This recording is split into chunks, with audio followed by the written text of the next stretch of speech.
두 나라를 사는 사람들이라는 제목으로 말씀을 증언하도록 하겠습니다. 기도하겠습니다. 하나님 아버지, 이제 우리가 하나님의 말씀을 듣습니다. 우리의 죄와 어리석음을 이 시간 물리쳐 주시고 말씀을 듣고 깨닫도록 성령님이 우리 마음을 밝혀주시옵소서. 우리가 말씀을 들을 때 우리 소망을 피조물이 아니라 오직 그리스도께 두게 하소서. 예수님의 이름으로 기도드립니다. 아멘. 오늘 우리가 교독한 로마서 13장은 위에 있는 권세들에게 복종하라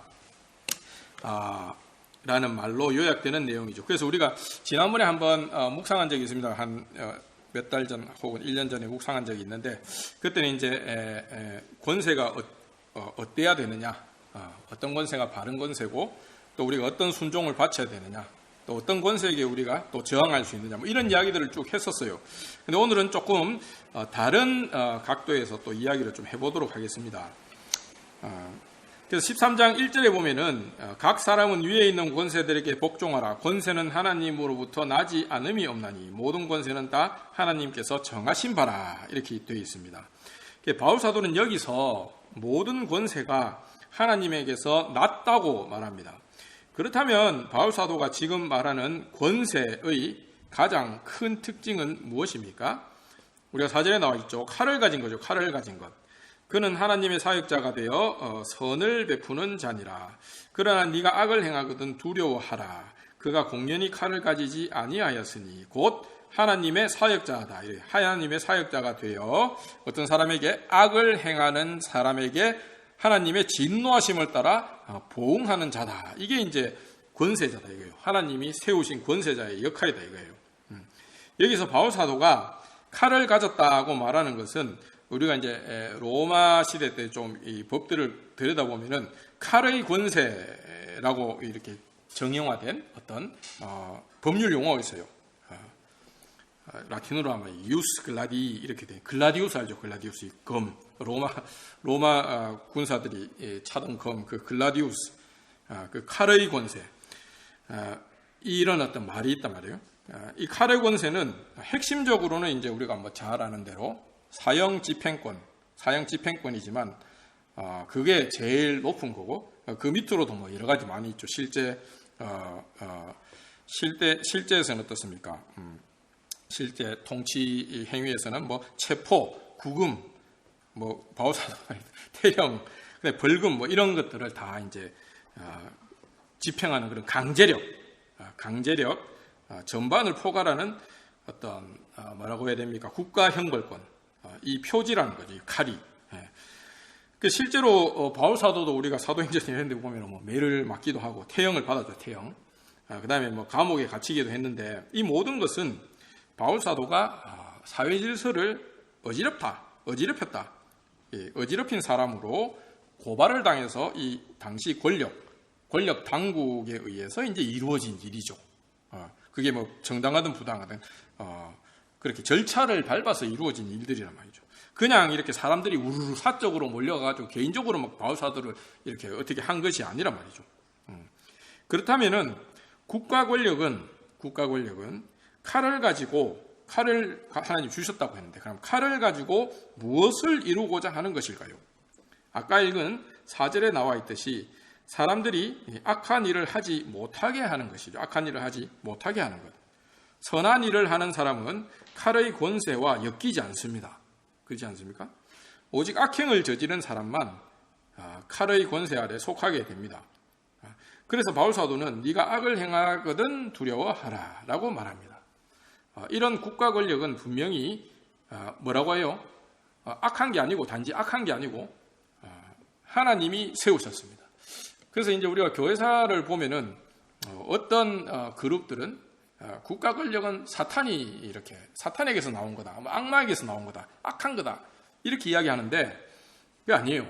우리가 로마서 13장에도 분명히 나오지만 이 국가 권력, 이 칼의 권세는 하나님이 세우셨고 그들은 하나님의 사역자다. 이것을 분명히 우리가 짚고 넘어가야 됩니다. 그래서 뭐 예수 믿는 사람들도 자기가 마음에 드는 사람들이 정권을 잡으면 하나님이 세우셨다 이라고, 자기 마음이 좀 안 되면 저거는 뭐 마귀다 이렇게 이야기하는데, 그렇지 않습니다. 자기 마음에 들든 안 들든 어쨌든 권세를 잡은 그 통치자들의 자리는 하나님이 분명히 세우셨다는 것, 우리가 이것을 꼭 기억해야 됩니다. 그렇다면 이제 국가 권세가 과연 이제 우리가 순종을 어디까지 해야 되느냐 이런 이야기는 우리가 저번에 했어요.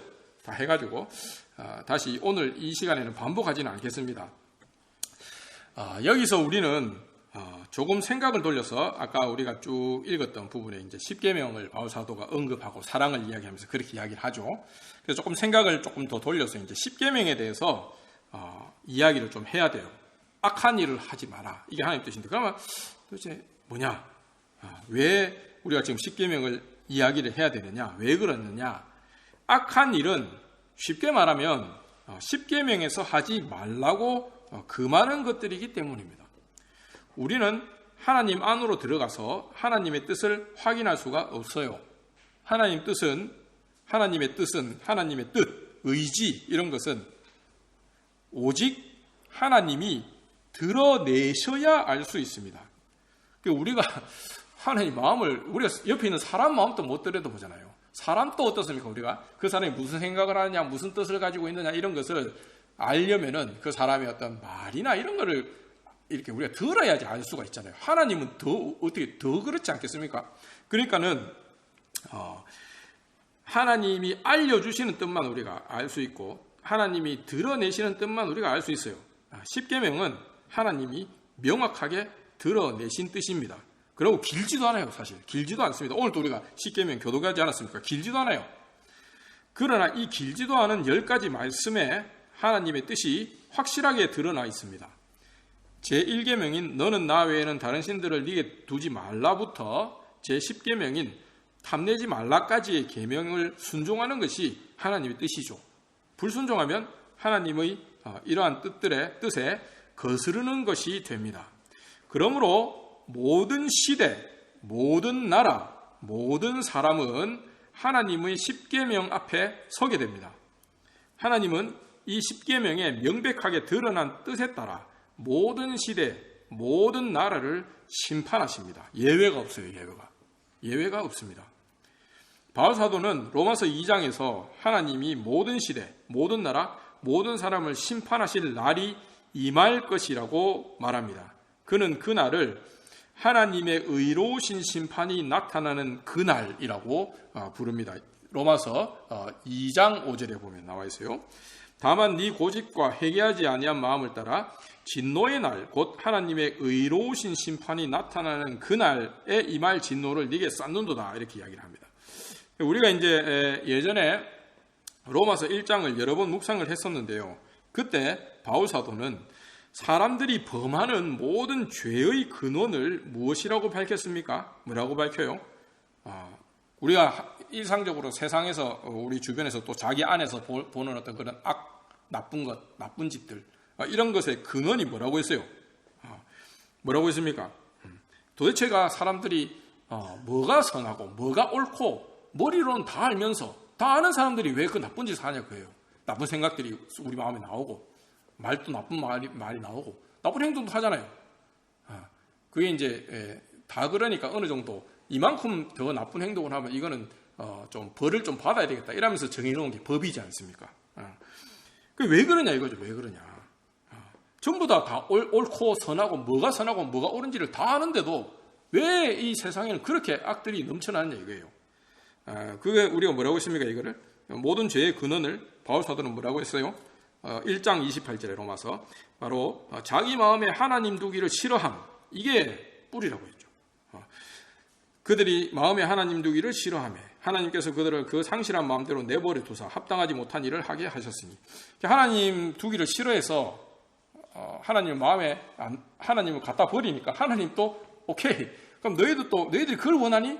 그럼 내가 그대로 살게 해줄게 이렇게 해서 그들을 하나님 싫어하는 마음에서 생산해낸 어떤 행위와 말과 현실에 그대로 놔두는 게 그게 곧 또 벌이라고 했죠. 그래서 사람들이 원하는 것을 채워주니까 사람들은 할 말은 없지만 심판 때 왜냐하면 자기들이 원하는 그대로 살았으니까. 그런데 그 자체가 또 벌이라고 했어요. 어마어마하게 힘들고 어마어마하게 고통스럽고 항상 이 번민과 고통이 떠나지 않는 그런 삶이죠. 그래서 이제 그렇게 했습니다. 하나님은 그런데 어떻습니까? 하나님은 사람들이 싫어하지만, 마음에 두기를 싫어하지만 또 뭐를 원합니까? 뭐는 또 원해요. 창조된 세상에 나타난 하나님의 능력들과 탁월함은 또 탐내죠. 왜 그렇습니까?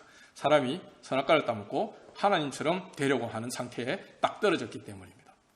그래서 하나님을 마음에 두기는 싫어하지만, 그렇잖아요. 나 외에는 다른 신들을 네게 두지 말라. 하나님을 마음에 안 둬요. 그런데 어떻게 합니까? 하나님이 이렇게 만들어 놓으신 그 탁월함, 능력, 뭐 이런 것들, 뭐 이런 것들을 또 탐을 내죠.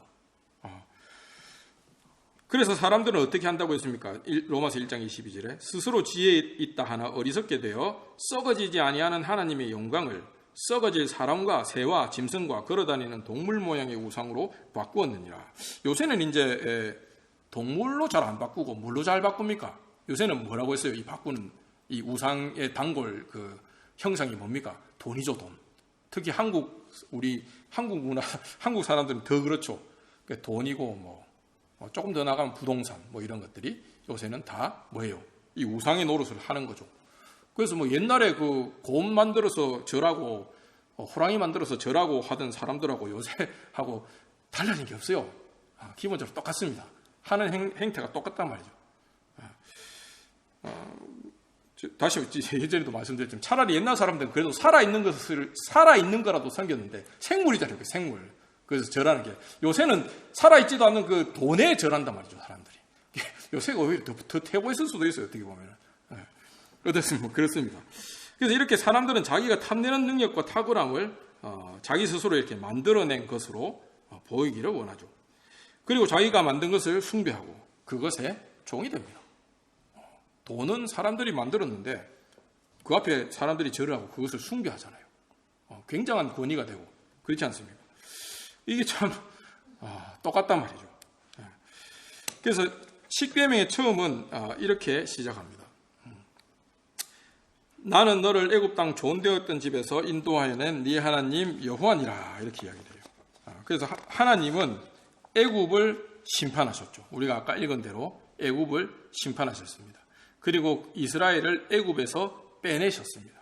이 말인즉슨 애굽이야말로 십계명을 통해 정죄되는 현실이라는 뜻입니다. 사람들은 애굽에서 수많은 신을 섬깁니다.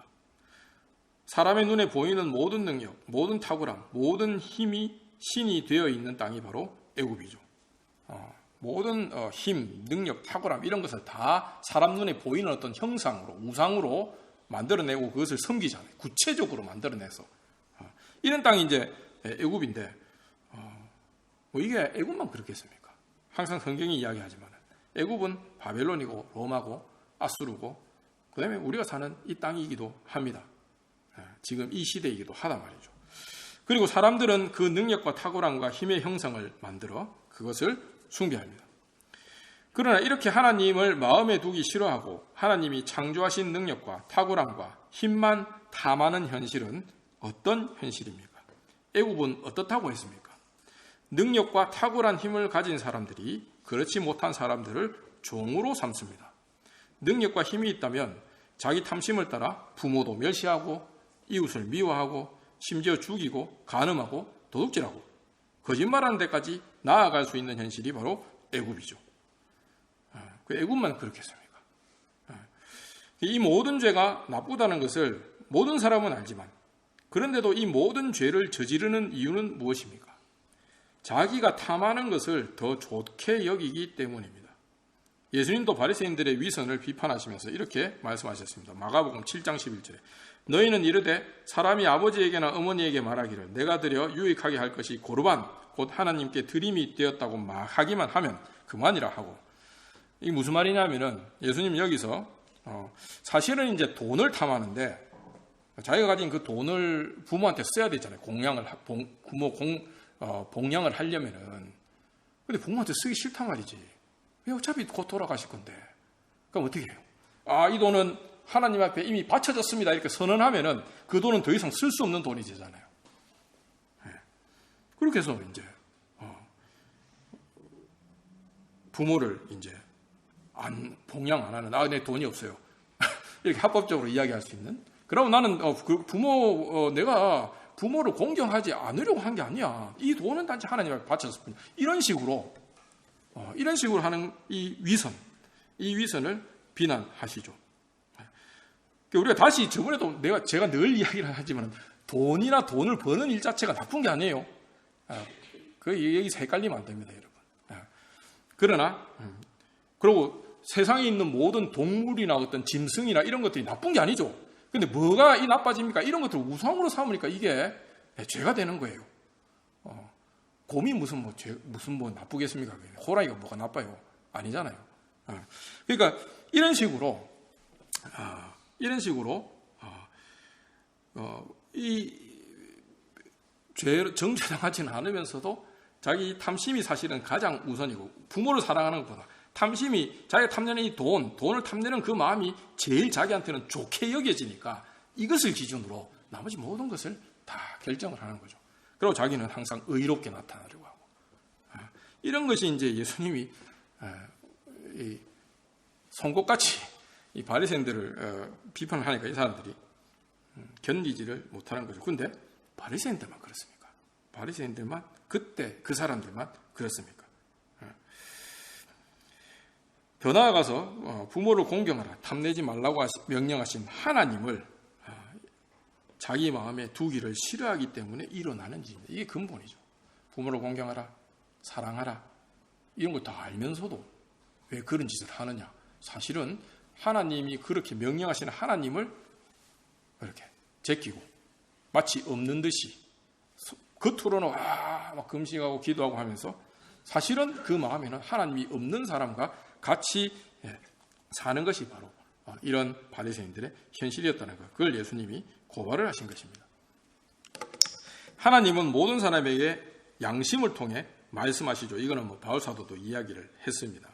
10계명의 제1계명부터 제4계명까지 모른다고 하더라도, 들어본 적이 없다고 하더라도, 예를 들면 5계명부터 그 이후의 계명들인 부모를 공경하라, 살인, 간음, 도둑질, 거짓 증거하지 마라, 이웃의 소유를 탐내지 마라, 이런 계명들이 옳다는 것은 어떤 시대, 어떤 지역의 사람도 부인하지 않습니다. 심지어 우리가 타임머신을 타고 원시 시대로 돌아가도 그때도 아마 다 이걸 맞다, 그거 하면 안 되지, 이렇게 이야기를 할 거란 말이죠. 사람의 양심은 이 모든 것이 옳다는 것을 알고 그것들을 선하게 여깁니다. 왜냐하면 하나님이 그렇게 창조하실 때 세팅을 해놨기 때문이에요. 그래서 이게 다 옳다고 여기죠. 그런데도 참 희한하게 모든 사람은 이 계명들을 종종 위반합니다. 그 희한하죠. 다 그 옳다고 맞다 선하다 다 맞는 말이지. 누구나 다 이야기해요. 심지어 지금 경찰서에 잡혀온 도둑한테 물어도, 야, 도둑질하는 거 그게 옳은 일이냐 하면, 그 당연히 옳지 않죠, 이러기에 도둑질 해놔놓고도 그렇지 않습니까? 근데 참 희한하게도 모든 사람이 이런 것을 위반합니다. 마음으로, 말로, 그리고 최종적으로는 자기 행동으로 위반하죠. 이런 위반들은 무엇에 대한 증거입니까? 그렇다면 이런 위반들은 무엇에 대한 증거입니까? 우리 모두가 예외가 아니잖아요. 무엇에 대한 증거입니까? 바로 모든 사람이 하나님을 마음에 두기 싫어하는 몸과 마음을 받아서 태어났다는 증거죠. 우리가 계속 살펴보았듯이 이 몸과 마음은 다름 아닌 첫 사람 아담의 몸과 마음입니다. 이것은 우리가 계속 이야기를 했죠. 바울 사도를 비롯한 신약 성경에서 이 몸과 마음, 그리고 이를 통해 형성된 현실 전체를 뭐라고 한다고 했습니까? 육신이라고 불러요. 육신이라는 말로 불러요. 그래서 이제 신약 성경에 보면 육신이라는 말이 나오면은 그냥 우리 몸 이렇게 생물학적인 몸 이걸 이야기하는 게 아니고, 몸과 마음, 첫 사람에게서 받은 몸과 마음과 그리고 그 몸과 마음을 통해 이룬 모든 현실, 이걸 통틀어서 이제 육신이다라고 여러분들이 아시면 됩니다. 그런데 애굽, 바벨론, 아수르, 그리고 로마와 같이 이 땅에 등장한 모든 나라는 첫사람 아담의 몸과 마음을 받은 사람들이 세운 나라죠. 더 나아가서 심지어 이스라엘조차 그러합니다. 우리가 광야에서 이스라엘이 모세를 통해 여호와 하나님께 이야기했던 불평들을 우리가 알지요. 우리가 예전에 많이 봤습니다. 그래서 참 안타깝게도 개인도 그렇지만 각 나라도 모든 시대 모든 지역에 세워진 나라들도 마음에 하나님 두기를 싫어하는 그 교만을 제거하지 않은 채 세워집니다. 그래서 하나님은 이스라엘에게조차 십계명을 따로 명령하셨습니다. 만약 이스라엘이 굳이 십계명을 몰라도 하나님의 뜻에 자연스럽게 본성적으로 순종하는 상태였다면 하나님은 십계명을 명령하지 않으셨을 겁니다. 좀 약간 좀 지저분한 이야기이긴 한데 우리가 배변을 못하면 죽잖아요. 그런데 하나님이 매일매일 화장실에 가라 이런 명령을 안 하잖아요. 왜냐하면 우리가 이렇게 배변하고 하는 것은 명령을 안 해도 잘 되는 일이지 않습니까? 그러나 따로 명령했다는 것은 안 된다는 뜻이에요. 그게 안 되기 때문에 명령을 하는 거예요. 우리가 그 맥락을 우리가 잘 알아야 됩니다. 성경을 볼 때 십계명을 명령하셨단 말이죠. 그러므로 첫사람 아담의 몸과 마음 안에서는 모든 사람이 하나님의 진노를 면할 수 없습니다. 첫사람 아담의 몸과 마음을 가지고 세운 어떤 나라도 하나님 진노의 심판을 피할 수가 없어요. 모든 사람, 모든 나라가 하나님 앞에서 죄 있다는 판결을 그날에 받게 될 것입니다. 그러면 하나님의 의로우신 심판이 나타나는 그날까지 하나님의 뜻은 이 땅 가운데서 완전히 제거되는 것일까요? 하나님은 자기가 창조하신 세계를 완전히 무질서와 탐욕 아래 방치하시는 것일까요? 우리가 잘 아는 대로 전혀 그렇지 않습니다. 하나님이 애굽에는 파라오를 세우셔서 파라오를 세우셨어요. 그래서 그 나라의 질서와 평화를 유지하신 것처럼 모든 나라의 권력과 통치자들을 세우셨습니다. 이것이 바로 로마서 13장에서 바울 사도가 말하는 바입니다. 그런데 우리가 잘 유의해야 하는 사실이 있습니다. 바울 사도가 복종하라고 한 당시 로마 제국의 통치자들은 파라오도 마찬가지로 사실은 로마 제국 통치자들은 모세나 아론 같은 사람들이 아니었습니다. 그들은 하나님을 모르는 사람들이었습니다. 당연히 십계명도 몰랐을 것입니다. 설령 당시 로마 총독이나 그런 사람들이 유대교에 대한 지식이 있는 통치자라고 하더라도 당연히 십계명을 로마나 혹은 속주나 이런데 국정 운영 원리로 삼지는 않았습니다. 당연하죠. 그러므로 제1계명부터 제4계명은 그 사람들의 고려 대상이 아니었습니다. 그들은 하나님을 왕으로 삼지 않았죠. 그런데도 바울 사도는 이런 로마의 통치자들에게 복종하라고 말하고 더 나아가서 하나님도 모르는 이 사람들이 하나님의 사역자라고까지 말합니다. 여기서 우리는 무엇을 알 수 있습니까? 무엇을 알 수 있습니까? 하나님은 여전히 십계명에서 드러내신 그 뜻을 가지고 이 땅을 섭리한다는 사실이죠. 파라오도 카이사르도 하나님을 몰랐지만 그들이 유지한 나라는 부모 멸시, 살인, 간음, 도둑질, 거짓말을 악하다고 정죄합니다. 그게 그 나라 모두의 질서였단 말이죠. 부정부패를 저지르는 사람들이 있다고 하더라도 대놓고 도둑질, 간음, 살인을 선하다고 권장할 만하다고 말하지는 않습니다. 자기가 막 독재하면서 살인한다고 하더라도 살인은 옳은 거야. 선한 일이야. 자기가 막 이렇게 독재하면서 뒤로 돈을 막 빼돌리고 부정부패하더라도 도둑질은 권장할 만한 일이다. 선한 일이야. 이래 이야기하는 사람 아무도 없어요. 오히려 자기가 도둑질을 안 했다고 하지. 뒤로 부정부패하면서도 나는 도둑질한 게 아니에요. 이렇게 이야기하지. 살인을 하면서도 나는 정의를 집행했어요. 이렇게 이야기하지. 나는 살인을 했습니다. 이게 좋은 거고 선하기 때문입니다. 이렇게 하는 사람 아무도 없단 말이죠. 칼을 주신 통치자들을 통해 하나님은 지금도 세상을 다스리십니다. 그러므로 우리는 이 다스림에 복종해야 합니다.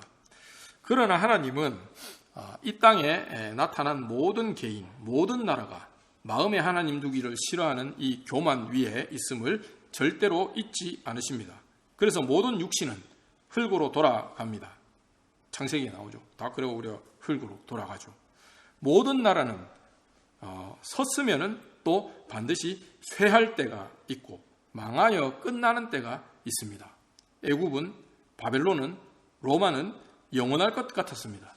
전성기의 애굽 사람들, 바벨론 사람들, 로마 사람들에게 물어봤다면 자기 나라는 영원히 계속될 것이라고 말했을 것입니다. 그리고 우리가 지금 네덜란드에 살고 또 한국 사람이고 이런 우리에게 네덜란드가 망하겠냐? 유럽이 망하겠냐? 한국이 망하겠냐? 이렇게 물어보면 아니 웬만하면 안 망할걸? 계속될걸? 머리로는 이제 관념적으로는 그래 뭐 망할 수도 있지 이래 생각을 하지만 마음속 깊은 곳에서는 뭐라고 생각하기 우리가 절대 안 망한다고 생각하잖아요. 망할 리가 없다. 그래 생각하죠. 그러나 우리 모두 잘 아는 대로 뭐 바벨론이든 애굽이든 로마든 이 나라들은 지금 역사의 뒤안길로 사라졌습니다. 하나님은 칼로 일어난 통치는 반드시 칼로 망하게 하십니다. 마태복음 26장 52절에 이에 예수께서 이르시되 네 칼을 도로 칼집에 꽂으라 칼을 가지는 자는 다 칼로 망하느니라. 그래서 모든 나라는 칼의 권세가 있고 그 칼의 권세는 다른 어떤 더 좋은 칼들, 더 좋은 뭐 정의를 실현한다고 하는 사람들, 혹은 더 힘이 세거나 더 능력이 있거나 더 무력이 센 그런 다른 칼들에 의해서 다 망하죠. 망합니다. 한 나라가 망하면 반드시 다른 나라를 하나님은 세우셔서 칼의 권세가 끊이지 않게 하십니다. 그래서 실제적으로 무법지대는 잘 없어요. 역사에 보면 항상 거기에는 뭐가 들어섭니까? 나라가 망해도 다시 다른 나라가 들어선단 말이죠. 칼을 가진 자들이 들어와서 질서를 잡고 그곳을 마치 지옥 같은 현실이었다면 그것을 다시 질서를 회복해가지고 사람 살만한 곳으로 바꾸어낸단 말이죠. 칼들이 계속 이어집니다. 그래서 우리가 복종하고 충성을 바칠 대상은 구체적인 그런 칼들이 아니라 뭐예요? 하나님께서 세우신 그 자리예요. 자리. 칼들이 계속 변하고 바뀌어도 그 자리가 하나님이 세우신 자리라는 것이죠. 그리고 그 자리에 서는 사람들이 바로 바울이 로마서 13장에서 말하는 권세자들인 거예요. 우리가 사람에게 충성하는 게 아니에요. 이게 지금. 그렇다면 영원히 계속될 나라, 망하지 않을 나라는 이 땅에 등장하지 않았을까요? 구약 성경에 이스라엘조차 망했는데 하나님의 완전한 다스림 아래서 샬롬을 누리는 나라는 이 땅에 존재하지 않는 것일까요? 10계명의 제1계명부터 제4계명까지도 통치 원리로 삼는 나라는 없는 것일까요? 우리가 잘 아는 대로 이미 이 땅에 나타났습니다. 바로 예수님이 자기 몸으로 여신 하나님 나라죠. 이 나라는 칼로 다스려지는 나라가 아닙니다. 마음에 하나님 두기를 싫어하는 교만이 꺾여야 들어갈 수 있는 나라죠. 십자가를 통해 자기 목이 꺾인 사람들만, 자기 육신이 그리스도와 못 박힌 사람들만 들어갈 수 있는 나라입니다. 예수 그리스도의 아버지이신 분을 참 하나님으로 만나 뵙는 나라입니다. 그리스도 안에서 제1계명부터 4계명, 더 나아가서 모든 계명을 지키게 되는 나라입니다.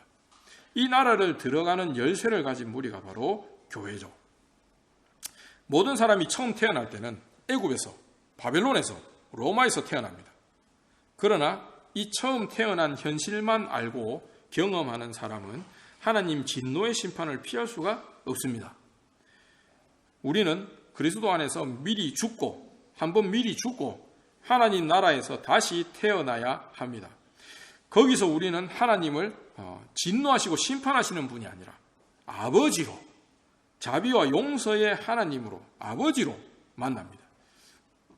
우리가 하나님 나라에 들어간 사람이라고 해서 국가 권력이나 법, 윤리, 문화, 예의, 범절, 권위, 이런 여러 가지 등등등등의 질서에서 면제되지는 않습니다. 우리는 두 나라, 두 다스림 아래서 살고 있습니다. 교회를 통해 들어가는 하나님 나라에서 우리는 영원한 의와 진리와 평화를 만납니다. 그러나 세상 나라에서 우리는 영원한 것을 찾지 못합니다. 아니, 찾지 말아야 합니다. 그래서 우리가 항상 이제 세상을 살면서 생각을 해야 되는 것은 우리가 무의식 중에 자기가 속해 있는 세상의 권세들과 어떤 시스템과 이런 것을 영원하다고 생각해요. 그러나 항상 내가 몸담고 있는 조직이나 체계나 뭐 어떤 것이든 문화든 뭐 그것의 시작과 끝을 봐야 됩니다. 영원하다고 생각하고 그게 이제 이데올로기가 되는 건데 영원하다고 생각하지 마시고 무엇이 이것을 시작하게 했고 무엇이 이 조직을 시작하게 했고 무엇이 이 체계를 시작하게 했고 무엇이 이 문화를 시작하게 했고 이것을 그 뿌리를 보고 그다음에 어떻게 하면 이게 또 끝나겠는가를 또 보고 그렇게 되면은 그 안에 있는 한계와 또 결점과 또 더불어서 장점과 이런 것들을 볼 수 있단 말이에요. 우리가 영원하다고 생각해 버리면 그것과 그냥 하나가 되어서 절대 우리가 다른 이야기들을 하지 못하게 되는 것이죠. 우리가 그리스도인으로서 그런 것을 잘 생각하고 살펴야 합니다. 그래서 우리는 두 나라를 살고 있습니다. 그러면 이제 우리는 어떻게 살아야 합니까? 어떻게 살아야 합니까? 가장 명심해야 할 점은 한 나라만 사는 것처럼 살지는 말아야 한다는 것이죠. 한 나라만 사는 것처럼 살지 말아야 합니다. 로마서 13장에서 바울 사도가 세상 권세들에 대해 길게 쓴 이유가 뭡니까? 그리스도인들도 세상 나라에서도 일하고 활동하면서 열심히 돈도 벌고 일하고 활동하면서 사는 사람들이라는 것을 지적하기 위해서입니다. 뭐 경제 활동하고 열심히 살다 보면은 뭐에 부딪힙니까? 당연히 뭐 로마 제국도 마찬가지, 우리도 마찬가지예요. 뭐 세상의 여러 법들이나 뭐 여러 가지 절차 뭐 이런 것들이 부딪히죠. 우리가 예수 안에서 자유로워졌으니까 내가 이거 다 지킬 필요도 없고 나는 하나님의 그걸 위해서 다 이렇게 하는데 무슨 세상 법을 이거 내 앞에 자꾸 걸거치게 하고 이거 다 어겨도 된다. 그러면 안 된다는 겁니다. 안 된다는 거예요. 그렇게 하지 말라는 겁니다. 순종해라는 거예요. 하나님이 그렇게 법을 정하고 질서를 유지하는 그 사람들도 하나님이 세운 사역자라는 거예요. 인정하라는 거예요. 그걸 이제 이야기를 하는 것입니다. 마치 내가 한 나라만 살고 있다. 하나님 나라, 내가 하나님 나라의 백성이고 하나님 나라의 자녀고 나머지는 내가 상관할 바 아니다. 다 어기도 되고 위반해도 되고 내 마음대로 해도 된다. 이런 게 아니라는 거예요.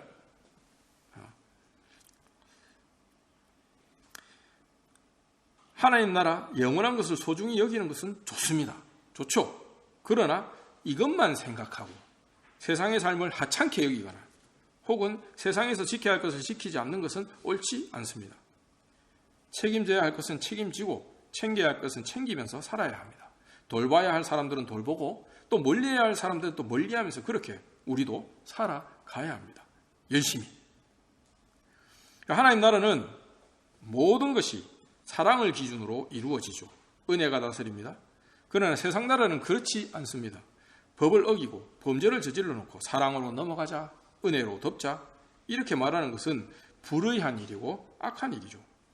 세상의 질서에 속한 것을 하나님 나라의 질서로 바꾸지 말아야 합니다.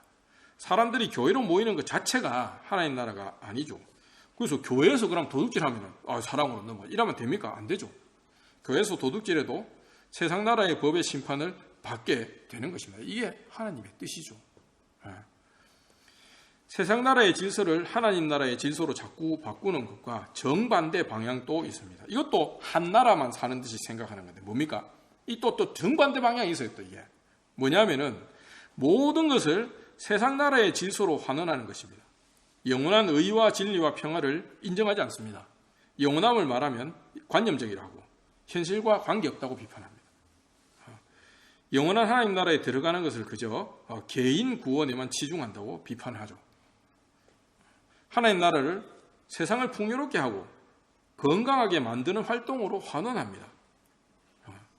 하나님 나라가 뭐냐? 이 세상에서 어쨌든 정의를 실현하고 잘 먹고 잘 살도록 해주고 그러니까 한편으로는 이게 어떤 방향으로 나타나? 기복신앙. 하나님 나라가 뭐냐? 이 세상에서도 잘 살고 잘 먹고 잘 사는 것이다. 이런 식으로 나타나. 다른 한편으로는 어떤 방향으로 나타납니까?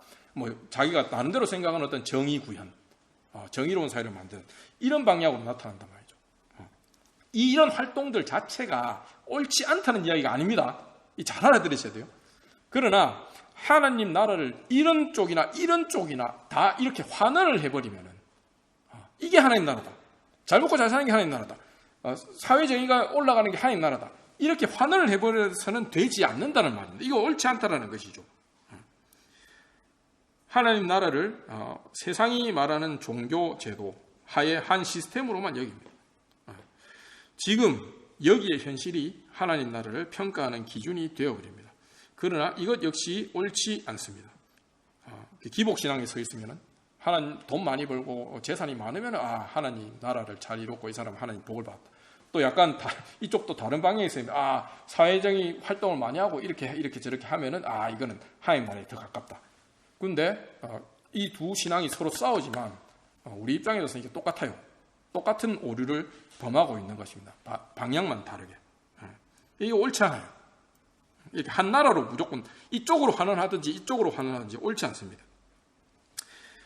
세상에서 물러나 하나님 나라를 산다고 말하는 것도, 또 하나님 나라는 오직 세상을 개선하고 바꾸는 것으로 나타난다고 말하는 것도 옳지 않습니다. 우리는 하나님 나라를 살면서 세상에서 살고 세상에서 살면서 하나님 나라에 삽니다.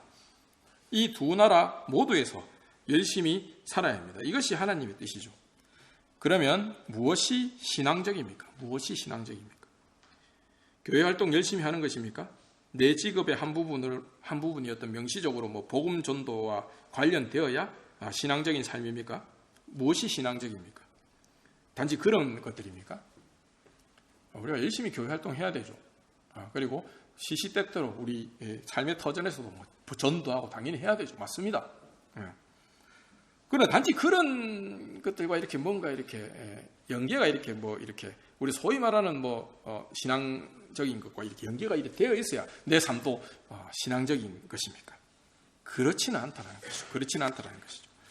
교회를 열심히 섬기는 것도 신앙적인 것이고, 또 하나님이 창조하신 세상에서 하나님의 뜻을 위해 열심히 사는 것도 신앙적인 것입니다. 여러분들이 직장을 다니고 학교를 다니고 그렇게 열심히 그 자체로 살아가는 그것도 신앙적인 것이에요. 선교나 전도와 전혀 관련 없는 직업을 가지고 계십니까? 그러면 나는 좀 덜 신앙적인가? 덜 신앙적인 삶을 살고 있는가? 그렇지 않습니다. 칼의 권세를 통해 악한 것으로 정죄되지 않는 직업이라면 모두 하나님의 뜻을 이루는 직업입니다. 선교의 선자도 전도의 전자도 관련되지 않은 일이라 해도 좋습니다. 기독교인들을 찾아볼 수 없는 직업 혹은 직장이라도 좋습니다. 하나님이 창조하신 창조 세계의 선함과 탁월함을 유지하고 증진하는 일이라면 모두 하나님의 뜻을 따라 행하는 것입니다. 다 하나님의 뜻을 따라 행하는 것이죠.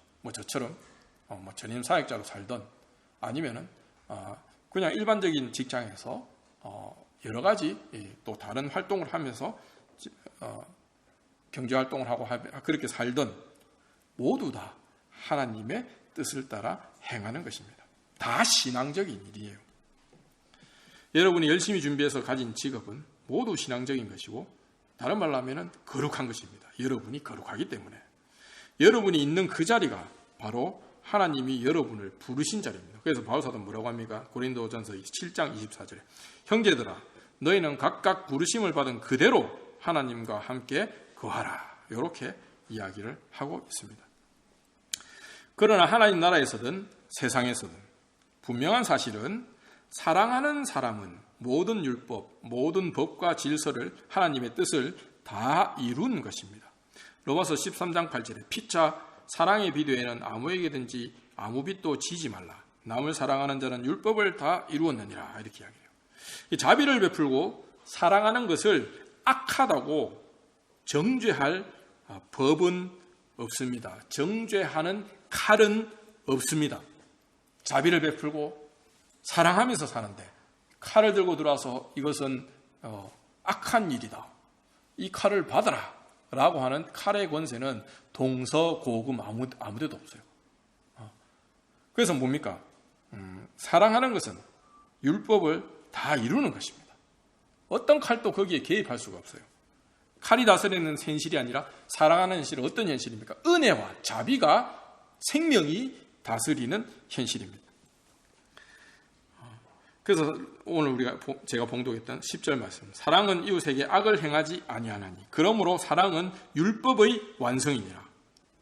사랑의 원리를 따라 살면 우리는 어떤 나라에서든 칭찬받습니다.